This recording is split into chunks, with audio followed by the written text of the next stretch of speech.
हमारे एमसीयू का सबसे लाडला एंड दुलारा कैरेक्टर थॉर। इसकी लाइफ बहुत ज्यादा ट्रेजिक रही है, इतनी ज्यादा कि अगर ये डीसीयू में बनी होती तो बैटमैन से भी ज्यादा डार्क हो जाती। बट ये एमसीयू है गाइस, यहाँ पे डार्क वर्ड कुछ नहीं होता। एक्चुअली होता है बट एक लिमिट में। बट ये थॉर के साथ तो बिल्कुल नहीं होता। लाइफ में जितनी भी ट्रेजेडी हो, हमें कैरेक्टर के साथ हमेशा ह्यूमर के एलिमेंट एडेड रहते हैं, इवन तो वो कितने भी गम में क्यों ना हो। और ये कई बार वर्क भी कर जाती है, या मैं ये कहूँ कि हमें आदत पड़ चुकी है। बट स्टिल मुझे एंड गेम वाला थॉर मुझे तो पसंद नहीं है, और ये पॉइंट पे मैं हमेशा स्टिक रहूंगा, चाहे मुझे थॉर कितना ही पसंद क्यों ना हो। और इसी के साथ ये एमसीयू का one of the most evolve character बन जाता है, और ये बहुत बड़ा स्टेटमेंट है। तो इस वीडियो में हम लोग थॉर की कैरेक्टर आर्क को रिविजिट करेंगे एंड गेम तक। और हाँ, थॉर लव एंड थंडर से पहले ये मस्ट वॉच हो जाती है। और हाँ, जब मैंने कहा कैरेक्टर आर्क तो उसी पे स्टिक रहूंगा, ना कि इसकी फ्रेंचाइजी की स्टोरी एक्सप्लेन करने बैठूंगा। So sit back, relax and enjoy the video. Thor 1 में थॉर मोस्टली चाइल्डिश और इगोइस्टिक कैरेक्टर रहता है। उसे पार्टी करना और दोस्तों के साथ घूमना और मस्ती करना पसंद थी। जस्ट लाइक अस, जैसे हम लोगों को जवानी में यहाँ घूमना है, वहाँ पार्टी करनी है। बट लाइफ की रियलिटी तब हिट करती है जब ये सब तुम्हारी फेलियर की वजह से सब खत्म हो जाए। खैर, ये आउट ऑफ टॉपिक हो गया, चलो वीडियो के टॉपिक पे आते हैं। ये सब पार्टी करना और मस्ती करने वाला अवतार, इसका एक्सटेंडेड पार्ट हमें व्हाट इफ के एपिसोड 7 में देखा था। इस वीडियो में वो एसगार्ड का किंग बनने के लिए बहुत ज्यादा कीन होता है, या कहूँ तो उत्सुक होता है। और एसगार्ड के जितने भी वॉरियर्स का ग्रुप होता है, जिसमें लोकी भी शामिल होता है, उसमें से वो सबसे ज़्यादा पावरफुल एंड इजीली बहुत सारे वॉर्स जीत चुका होता है। बट जब वो फाइनली किंग बनने वाला था, तब लोकी के कहने पर फ्रॉस्ट जायंट एसगार्ड पे हमला कर देते हैं, जिसकी वजह से सेरेमनी कंप्लीट नहीं हो पाती। और थॉर को चढ़ती है गर्मी, इतनी गर्मी कि वो अपने बाप ओडिन की भी बात नहीं सुनता और अपने दोस्तों के साथ योतनाई पे हमला कर देता है, जहाँ यह इंडिकेट करता है कि वो कितना सेल्फिश है। खुद राजा बनने के लिए और ओडिन के सामने ज़्यादा वर्दी साबित करने के लिए वो अपने दोस्त की जान भी खतरे में डालता है। जब सबकी जान खतरे में पड़ती है, तब ओदिन आते हैं, इन सबको बचा तो लेते हैं। तो उसके बाद अब ओदिन को चढ़ती है गर्मी। पहले थॉर को चढ़ी, अब इसको चढ़ी। और उसके बाद उससे सारी पावर, जिसमें उसका हैमर म्योनिर इंक्लूडेड है, उसे छीन लेते हैं और उसमें एक ऐसा इंचांटमेंट डाल देते हैं जो इसके ट्रूली वर्दी हुआ तो ही लिफ्ट कर सकता है।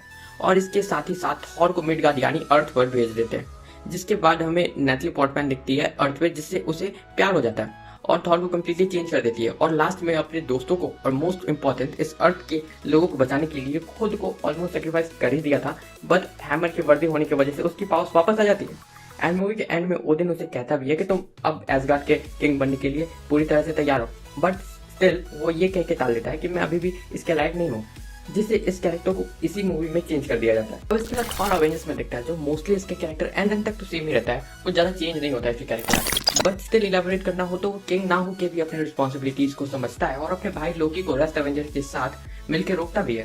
एंड में उसे एसगार्ड स्पेस स्टोन के थ्रू वापस भी ले जाता है। थॉर द डार्क वर्ल्ड कितनी शुरू होती है? थॉर द डार्क वर्ल्ड में यही वो मूवी थी जिससे इसकी एडवेंचरस स्टोरी एक ट्रेजेडी में बदल जाती है। इससे पहले वो एक तरह से ब्राइट एंड एडवेंचरस जर्नी पे चलती रहती थी, बट इस इवेंट के बाद वो समझ गया था कि ये एडवेंचर उसके लिए आसान नहीं होने वाली है। इस मूवी में इसने अपनी माँ फ्रेगा को खो दिया था, और वो अकॉर्डिंग टू हिम उसके लिए लोकी भी मर ही चुका था। एंड फिर ईथर को मार के एंड जेन फोस्टर के साथ ये जर्नी उसने खत्म कर ली।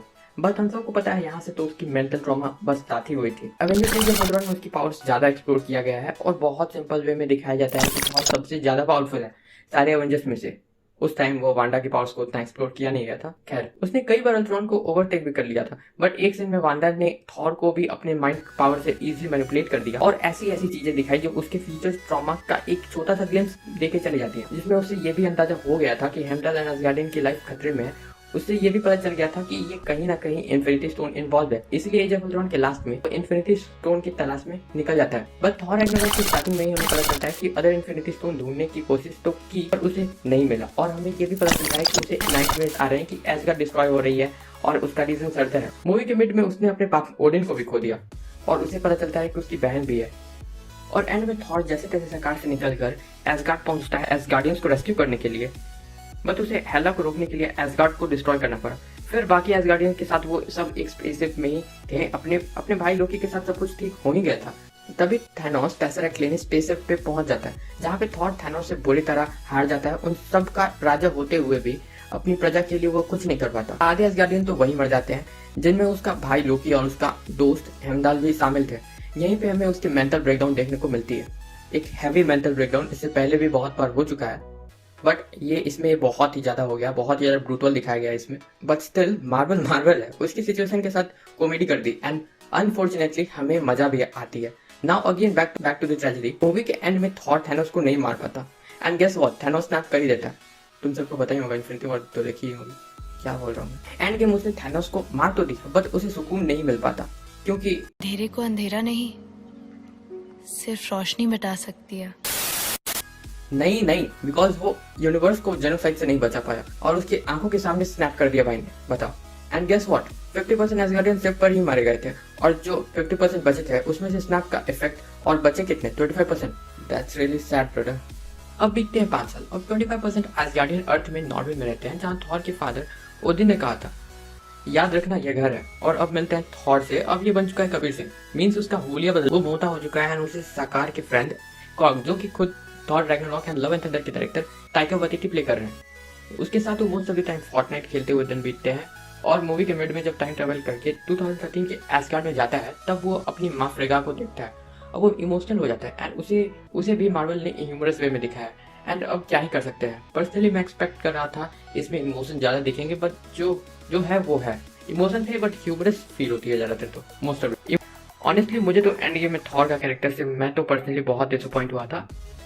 सीरियसली उसे एंटायर मूवी में टेडी बेयर बना के रख दिया यार। एंड मुझे लगा था उसे फ्रेगा एंड थॉर का सीन को और इमोशनल दिखाया जा सकता था। ये मेरी थॉट्स है। अब चलो सीन के बारे में बात करते हैं। उसमें वो बताता है फ्रेगा को कि मैं औरों की एक्सपेक्टेशन पे खड़ा नहीं हो पाया और मैं एक अच्छा राजा भी नहीं बन पाया।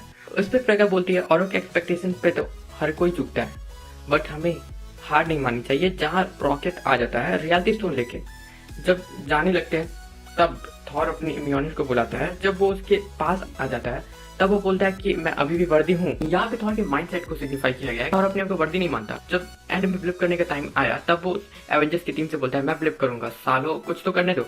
कुछ सही इस सीन में सिग्निफाई करता है कि थॉर अपना आर्क रीगेन करना चाहता है, जो पहले नहीं कर पाया।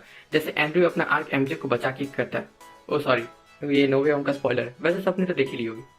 एंड में हमें ये भी पता चलता है कि उसकी मेंटल ब्रेकडाउन की वजह से वो वीक हो चुका है। एंड के एंटायर बैटल में वो कुछ खास कंट्रीब्यूट नहीं कर पाता।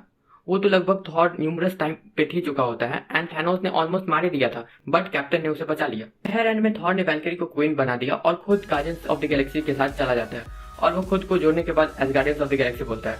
वैसे मुझे तो ये टाइटल अच्छा लगा। इस वीडियो में इसका कैरेक्टर आर्क तो एंड गेम तक यहीं पे खत्म हो जाती है और आप अब थॉर लव एंड थंडर के लिए कंप्लीटली रेडी हो। आज की वीडियो को यहीं खत्म करते हैं। मैं तुमसे मिलता हूँ एक नई वीडियो में। और कोई स्पेसिफिक वीडियो चाहिए तो तुम कमेंट सेक्शन में बता सकते हो और मोस्ट इंपॉर्टेंट चैनल को सब्सक्राइब कर देना। Till then stay classy, be happy and bye.